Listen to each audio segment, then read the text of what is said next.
Okay, so for this very first example, what we're gonna do is we have a problem where we have a volumetric flow rate of propane at 29 cubic meters per hour. We know the temperature and the pressure of that stream, and we want to determine the molar flow rate. So we're just converting from a volumetric flow rate to molar flow rate. And we're gonna assume ideal gas just to make this solving this problem easy. But then we're gonna check to see if assuming ideal gas was a valid assumption after we solve it. So first we're gonna start with the ideal gas law, PV equals nRT. And we're gonna rearrange this to solve for N, which is going to be PV over RT. And when we start plugging things in, we have 70 ATM on top times 29 meters cubed per hour, and our R value down on the bottom is going to be 0.08206 liters times ATM per mole Kelvin.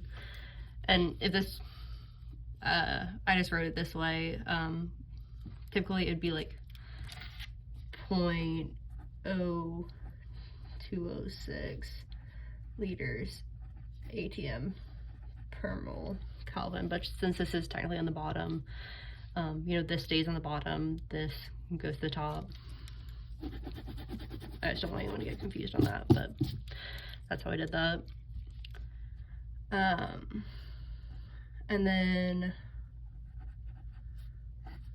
we want to convert this to kilomoles.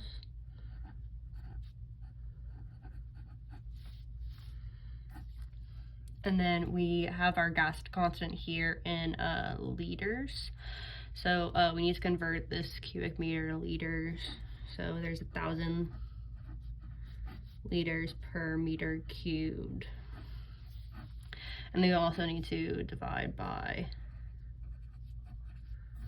our temperature. Our temperature in Kelvin is just 150 plus 273, and that gives us 423 Kelvin. Since to convert from Celsius to Kelvin, you just add 273. And that's in the bottom, so I put that over here.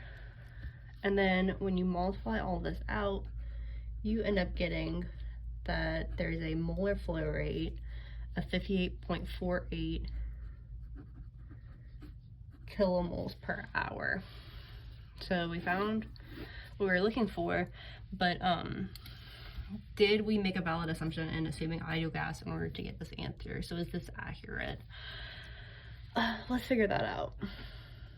So was assuming ideal gas a bad idea?